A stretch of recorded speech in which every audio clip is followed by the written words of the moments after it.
नमस्कार दोस्तों, कैसे हैं आप सब? तो दोस्तों, हाल ही में मुझे एक कमेंट मिला था जो कि अ, जो एक इश्यू होता है ना, जो आपको सपोज़ कि आपको एक नौकरी लग गया, ठीक है? आप उस नौकरी में जाके आपने जॉइन किया। अब वो नौकरी आपके होम स्टेट में नहीं है। क्योंकि मोस्ट ऑफ द केसेज़ में घर के पास तो नौकरी लगता नहीं है। तो मैं जो जनरली जो होता है उसके बारे में मैं बता रहा हूँ। तो जनरली जो है घर से दूर होता है या स्टेट के बाहर होता है, दूसरे कोई राज्य में, दूसरे कोई शहर में आपका नौकरी लग गया। आपको वहाँ शिफ्ट करना पड़ेगा, ठीक है? क्योंकि ये आईटी का वर्क फ्रॉम होम तो है नहीं, गवर्नमेंट जॉब है। तो गवर्नमेंट जॉब में आपको फिज़िकली डेली ऑफ़िस जाना पड़ता है। तो आपको वहाँ शिफ्ट करना पड़ेगा, सारा आपका सामान वगैरह जो भी है सब कुछ लेके आपको वहाँ पे शुरू में तो आपको रेंटेड रूम लेना पड़ेगा, क्योंकि एकोमोडेशन जो सीपीडब्ल्यूडी क्वार्टर होता है, जो कि सेंट्रल गवर्नमेंट कर्मचारी को, केंद्रीय सरकारी कर्मचारी को के लिए जो भी उनका एलिजिबिलिटी है, उस हिसाब से उस टाइप का क्वार्टर उनके लिए कितना अवेलेबल है, कितना नहीं है, ये आपको वेबसाइट में जाके पहले आपको अप्लाई करना पड़ेगा। उसमें आपका पे स्लिप वगैरह उसमें अपलोड करना पड़ेगा, ऑनलाइन सिस्टम है। तो वहाँ जाके आप करोगे, अप्लाई करोगे, उसके बाद आपको मिलेगा। कभी जल्दी मिल जाता है, कभी लेट मिल जाता है, लेकिन ऐसा नहीं कि जाके ही आपको तुरंत क्वार्टर मिल जाएगा, ऐसा नहीं है। तो शुरू में आपको रेंट में रहना ही पड़ेगा, है ना? तो जो दिक्कत होता है ना कि आप अगर कोई हायर ग्रेड के लिए आप पढ़ाई करना चाहते हो, या आपका जो अभी जैसे ग्रेड डी में आपको मिला है, आप ग्रेड सी के लिए तैयारी करना चाहते हो, तो वो आप कैसे करोगे? कर पाओगे कि नहीं? कितना टाइम आपको मिल पाएगा? और इतना ये सब चीज़ का मैनेजमेंट कैसे आप करोगे? तो मुझे लगता है ये बहुत क्रिटिकल एक रोल प्ले करता है ना? कि आप कैसे उसको मैनेज करोगे। This is all about management. तो मैं अपने एक्सपीरियंस से कह सकता हूँ कि मैंने काफ़ी मिस्टेक्स की है, ठीक है? ऐसा नहीं कि मैंने बिल्कुल सब कुछ परफेक्टली किया है, क्योंकि मैंने बहुत सारा मिस्टेक्स किया है अपने लाइफ में, अपने जीवन में, नौकरी मिलने से पहले, नौकरी मिलने के बाद। तो मैं सोचता हूँ कि I am eligible to tell you about the perfect ways how to avoid those mistakes. मैं सबसे बेस्ट सूटेबल बंदा हूँ ये बताने के लिए। तो फर्स्ट ऑफ ऑल तो आपको नया ऑफिस में जाके आपको समझना पड़ेगा ऑफिस में काम कैसा होता है, क्या होता है ऑफिस का हाव-भाव कैसा है, वहाँ के स्टाफ कैसे है, कोऑपरेटिव है कि नॉन कोऑपरेटिव है, ये सब चीज़ जो है आपको पहले तो देखना पड़ेगा, है ना? तो और उसके बाद जो है ये देखने के बाद आपको समझना पड़ेगा कि आपका काम क्या है। ऐसा तो नहीं कि शुरू में जाके ही तुरंत आपको काम में लगा देगा। ऑफ़िस का कुछ प्रोटोकॉल्स होता है, कुछ सिस्टम्स होता है, जैसे पहले आप जाओगे, आपका जॉइनिंग वगैरह होगा, उसके बाद जो है आपका वर्क डिस्ट्रीब्यूशन होगा, उसमें थोड़ा टाइम लग सकता है, कहीं पे ज़्यादा टाइम लगता है और कहीं पे कम समय लगता है, लेकिन कम से कम 1 महीना तो लगेगा काम मिलने में कि क्या काम आपको करना है। जब तक ये क्लैरिटी नहीं मिल रहा है, तब तक किसी चीज़ में हाथ मत लगाओ, कोई काम में हाथ मत लगाओ, ऑफ़िस में घूमते रहो और जो है अपना डेटा इकट्ठा करते रहो कि कौन क्या करता है, कौन सा सेक्शन से क्या काम होता है, ये देखते रहो अपने आप और जो है सबसे बात करो और चीज़ों को जो है जो जहाँ से इन्फॉर्मेशन मिल रहा है उसको एब्ज़ॉर्ब करते रहो। तो इससे जो चीज़ आपको होगा, जब आपको काम मिलेगा ना, आपको समझ में आ जाएगा ऑफ़िस में आप कितना टाइम अपने पर्सनल पढ़ाई के लिए आप निकाल सकते हो। स्टेनोग्राफ़र की नौकरी में आप पर्सनल पढ़ाई का टाइम निकाल पाओगे, ये मेरा विश्वास है और निकल जाता है अगर आप अपने जो एफ़ोर्ट है उसको ऑनेस्टली करोगे और उसके प्रति कमिटेड रहोगे। ये जो मैंने कमिटेड रहने वाला बात बोला ना, ये सबसे ज़्यादा इम्पोर्टेंट है, क्योंकि ज़्यादातर केस में क्या होता है, लोग जो है कमिटेड नहीं रह पाते हैं। रहना तो हर कोई चाहता है भाई, मैं भी चाहता हूँ, आप भी चाहते हो, हर कोई बंदा, ऐसा नहीं कि कोई बोलेगा कि नहीं मैं कमिटमेंट मुझे पसंद नहीं है। कमिटमेंट सबको पसंद है, लेकिन कमिटेड रहना बहुत बड़ा एक कठिन काम है, बहुत ही कठिन काम है। ऊपर से अगर आप उस शहर में नए हो, आपका ऑफ़िस नया है, आपके नए कॉलीग्स बने हैं, नए-नए दोस्त बने हैं, वो मेल हो सकते हैं, फीमेल हो सकता है, फीमेल हो सकती है, मतलब मैं क्या बताना चाह रहा हूँ आप समझ रहे हो? आप अपने प्रति कितने कमिटेड हो, अपने टाइम के प्रति, अपने टाइम मैनेजमेंट आप कितने अच्छे से कर रहे हो और अपने प्रिपरेशन के प्रति कितने डेडिकेटेड हो, इसका ऊपर पूरा चीज़ जो है सब कुछ डिपेंड करता है। मैं आपको कुछ इसमें शॉर्ट रूट्स में नहीं बता पाऊँगा, जो राइट वे है वो मैं बता सकता हूँ। इसमें तो देखिए, एक चीज़ ये है ना, ये हमेशा जब भी आप डिमोटिवेटेड फ़ील करोगे तब भी ये आप याद रखना कि जो नौकरी वाले लोग हैं ना, उनके पास एक एडवांटेज होता है, वो ये होता है कि वो ऑलरेडी सिलेक्टेड होके आए हैं, ये बहुत बड़ा एडवांटेज है। आप ऑलरेडी सिलेक्टेड होके आए हो मतलब वो चीज़ जो है नेक्स्ट एग्ज़ाम में फिर से जो अपीयर करोगे ना, उसका बहुत सारा मैटर जो है ऑलरेडी आपके अंदर समाया हुआ है, आपके अंदर ऑलरेडी है, आपको रास्ता पता है, वो रास्ता आपका जान-पहचान वाला रास्ता है, कोई ऐसा नहीं कि अननोन रास्ता है। तो ये एक बेनिफिट जो है नौकरी वाले को मिलता है। और ऐसा नहीं कि जिनका नौकरी नहीं लगा उनके लिए बिल्कुल बेनिफिट नहीं है, उनके लिए ये बेनिफिट है कि उनको पढ़ाई करने का टाइम ज़्यादा मिलता है। आपको पढ़ाई करने के लिए पूरा दिन मिलेगा, लेकिन जो नौकरी वाले हैं उनको 9:30 से 6 बजे तक ऑफ़िस में रहना पड़ेगा। काम करना ना करना वो डिपेंड करता है, वो office to office, table to table और आपका रिपोर्टिंग ऑफ़िसर के ऊपर डिपेंड करता है, उस हिसाब से वैरी करता है। ये मैं नहीं कह सकता कि पूरा दिन आप काम कर रहे हो, स्टेनो का पूरा दिन काम नहीं रहता है।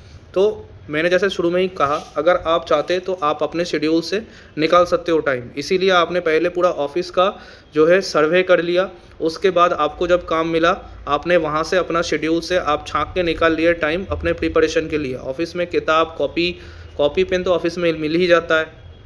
किताब आपका तो ऑनलाइन यूट्यूब वगैरह से आपको डिक्टेशन लेना है, या आप सीवी की फिर से तैयारी करोगे तो उसके लिए आपका ऑनलाइन तो मटेरियल बहुत मिल ही जाता है। ऐसे ही सिस्टम तो आपको अलॉट हो ही जाएगा, उस सिस्टम में आप देख लेना। अगर आपके पास फिजिकल बुक है तो बैग में डाल के फिजिकल बुक लेके चले जाना, कोई वो बड़ी बात नहीं है। एक चीज़ ये है, अपने सीनियर्स को या दूसरे किसी को ना, जो बिना मतलब उससे ये सब चीज़ डिस्कस मत करने बैठ जाना कि मैं तो इस एग्ज़ाम का तैयारी कर रहा हूँ, मैं तो फिर से ये वाला एग्ज़ाम दूंगा हायर ग्रेड के लिए, मैं निकल जाऊँगा। देखिए, लोग बहुत आपको शुरू में पॉजिटिव लग सकते हैं। ऑफ़िस में ना कोई permanent weather, all weather friend कोई नहीं होता है। ये बहुत प्रैक्टिकल चीज़ मैं बता रहा हूँ आपको। तो आपकी पर्सनल लाइफ या आपका जो पर्सनल जो प्लान्स है, आपके लाइफ का तो प्लान है ना, आपका जो माइंड में सभी का कुछ ना कुछ प्लान होता है। तो वैसे ही जो आपका पर्सनल प्लान है ना, वो सबसे डिस्क्लोज़ मत किया कीजिए, ठीक है? या किसी से आप डिस्क्लोज़ करोगे भी तो बहुत जाँच पड़ताल करने के बाद ही आप जो है उसको बताइए। क्योंकि इनिशियली जो लोग आपको लगेंगे वेलकमिंग, पॉजिटिव, वो विथ टाइम कैसे चेंज हो जाते हैं, ये जो लोग एक्सपीरियंस कर चुके हैं वही बता सकते हैं। बाकी कोई सोच भी नहीं सकता कितना चेंज हो सकता है। स्पेशली जो आपसे सीनियर है, चाहे एज में हो, चाहे उसमें सर्विस में हो और चाहे ग्रेड में हो, तो सोच समझ के अपने आप को कैरी करना ऑफ़िस के अंदर। ऑफ़िस पॉलिटिक्स का ये एक सबसे अहम और इम्पॉर्टेंट पार्ट है कि अपने आप को आप कैसे कैरी कर रहे हो, ठीक है? बहुत ज़्यादा फ्रीली सबके साथ वैसा नहीं अपीयर करना है कि मैं बहुत ज़्यादा फ्री रहता हूँ या कभी भी कुछ भी मैं हमेशा अवेलेबल रहता हूँ, ऐसा नहीं है, ठीक है? ऐसा आप दिखाओगे तो बाद में जो है आपको लिटरली कंटिन्यू रखना पड़ेगा आपका ये चीज़, जो कि आप हमेशा नहीं कर सकते। आज आप सिंगल हो, बाद में आप डबल होंगे, ट्रिपल होंगे, आपका फैमिली होगा, आपके भी कुछ घरेलू काम होंगे, पर्सनल काम होंगे, है ना? हर वक़्त आप तो ऐसे फ्री नहीं रह सकते हो, राइट? तो ये सब चीज़ को ध्यान रखना, अपना लाइफ़ का क्या प्लान है, ये अपने पास रखना और अपने हिसाब से उसको आप कंटिन्यू रखना। और बाकी जो है ये अपने जो है एक कोने में बैठ के अपना प्रिपरेशन आप कंटिन्यू रखो। घर लौट के जो है चूल्हा-चौका का जो भी सिस्टम वगैरह है उसको अच्छे से पहले सेटअप कर लो और एक रूटीन बना लो प्रॉपर कि शाम को लौटने के बाद मैं मार्केट जाऊंगा, सब्ज़ी लूँगा, उसके बाद खाना बनाऊंगा, रोटी बनाऊंगा, जो भी हो उसको बना के मैं उसको रख के एक साइड में रख के मैं थोड़ा पढ़ लूँगा, या 8:30-9 बजे मैं डिनर करके उसके बाद मैं पढ़ लूँगा, है ना? और सोने से पहले थोड़ा फैमिली वगैरह से घर में बात करके फिर मैं सो जाऊँगा। सो के सुबह कितने बजे उठोगे ये भी अलार्म लगा रहेगा, अलार्म के हिसाब से उठ जाना है। अगर आप बाहर के कोई सिटी में आपने ऑफ़िस में जॉइन किया है, तो रूम जो आप रेंट में ले रहे हो, कोशिश कीजिए कि आपके ऑफ़िस से कम दूरी में रूम हो, जितना कम डिस्टेंस होगा उतना अच्छा है। मेरा रूम जो था ऑफिस से पैदल था, मैं पैदल ऑफिस जाता था, पैदल आता था। इससे मेरा जो मिनिमम वर्कआउट है, रिक्वायरमेंट है, वो थोड़ा बहुत हो जाता था, क्योंकि मैं बहुत ब्रिस्क वॉकिंग करता था। Brisk walking is a good exercise. बाकी जो है ट्रांसपोर्ट वगैरह का कोई झमेला था नहीं, है ना। उसमें मेरा सेव होता था, मेरा टीपीटी पूरा सेव होता था। और क्योंकि घर से कम डिस्टेंस में है और मार्केट वगैरह आसपास है, मिल ही जाता था, तो उसमें टाइम सेव होता था बहुत। टाइम सबसे इम्पोर्टेंट चीज़ है। पैसा, ज़िंदगी, सब कुछ एक तरफ और टाइम एक तरफ। टाइम इतना ज़्यादा इम्पोर्टेंट है कि ये जब रहता है तब इसका वैल्यू जो देगा टाइम उसी के लिए हो जाएगा, टाइम को वही जीत लेगा। तो समय रहते समय का वैल्यू दीजिए और अपना पूरे दिन का जो भी आपका सिस्टम है उसको बना लीजिए और उसमें स्टिक करके रहिए। ठीक है, वीकेंड्स में सैटरडे संडे को आप थोड़ा इसमें मॉड्यूलेशन कर सकते हैं, चेंज कर सकते हो, क्योंकि लंबा समय के लिए ये चीज़ खींचेगा। ठीक है। और एक चीज़ जो अहम है, मैं बताना चाहूँगा कि जितना जल्दी हो सके नेक्स्ट सिलेक्शन ले लीजिए, क्योंकि एक बार जॉब मिलने के बाद अगर नेक्स्ट सिलेक्शन लेने में आपको ज़्यादा टाइम लग रहा है या आप सोच रहे हो कि इस साल नहीं अगले साल करूँगा, तो डियर आपसे नहीं हो पाएगा। मुझे बताने में ख़राब लग रहा है, लेकिन जितना आप लेट करोगे उसके बाद तो है बिल्कुल नहीं हो पाएगा, क्योंकि इस जॉब की आपको लत लग जाएगी। और सैलरी जब क्रेडिट होने लगता है ना, तो उस टाइम में वो भूख नहीं रहता है, अंदर में भूख कम होते जाता है। विथ टाइम आपका इंक्रीमेंट, डीए सब लगते लगते आपको जो है हायर ग्रेड का जो भूख है वो मर जाएगा, आपका ख़त्म हो जाएगा। फिर आप जो है उस जोश से नहीं लड़ पाओगे। तो बात यह है, देखिए ऐसा नहीं कि सबके लिए ये एप्लीकेबल है, लोग एक्सेप्शनल भी है। और जो है मेरे केस में क्या हुआ था, मुझे ट्रांसफ़र मिल गया था अपने होम सिटी में, जो कि 1 साल बाद। तो उससे क्या हुआ, मुझे इसमें हेल्प मिल गया, प्रिपरेशन में मुझे काफ़ी आसानी हो गया। और फिर मैंने उसके बाद ग्रेड सी का मैंने लगाया था, जबकि मेरा शादी वगैरह हो गया था, मेरा बेटा भी हो गया था, उसके बाद मेरा ग्रेड सी लगा था। तो देखिए ये पर्सन टू पर्सन वैरी करता है, लेकिन ये रियलिटी है कि दूसरे शहर में जाके जब आप बसते हो, वहाँ रेंट लेके आप पूरा अपना जो है सेटअप करते हो, तो वो काफ़ी चैलेंजिंग रहता है, डिफ़िकल्ट रहता है। इसलिए जितना जल्दी हो सके नेक्स्ट एग्ज़ाम जो है आपको जल्द से जल्द क्रैक करना है। अगर आप उसमें 3-4 साल 5 साल डिले कर दिए तो फिर आगे का रास्ता और कठिन हो जाएगा, बहुत कठिन हो जाएगा। और अगर आप ग्रेड डी में सिलेक्शन ले रहे हो तो नेक्स्ट प्रमोशन आपका बहुत लेट होगा। तो सबसे बेस्ट रहेगा आप कोशिश करो 1 या 2 साल में ग्रेड सी क्रैक करने का, उसका पूरा कोशिश करो। क्योंकि अभी जो डीओपीटी का रूल आ गया है, मेरा ऑलरेडी वीडियो इसमें बना हुआ है, पहले ये रूल नहीं था। तो लोग जो है पहले जॉइनिंग करके फिर काम करते करते उनका ऑटोमेटिक प्रमोशन हो जाता था 5 साल बाद। तो अभी जो ये रूल आया है और ये रूल काफ़ी डिपार्टमेंट में इम्प्लीमेंट हो चुका है, तो ये चीज़ जो है बहुत टाइम टेकिंग हो गया है अब। तो देखिए जो भी अगर आपको हायर ग्रेड में जाना है तो आपको उस हिसाब से अपना डिसिप्लिन लाइफ पूरा मेंटेन रखना पड़ेगा और रूटीन वगैरह पूरा करना पड़ेगा। पहले तो आपको खुद को बिलीव करना पड़ेगा कि ये पॉसिबल है, this is very much possible, मैं कर सकता हूँ। अपने आप में विश्वास रखिए और आगे का रास्ता तय करिए, बिल्कुल होगा।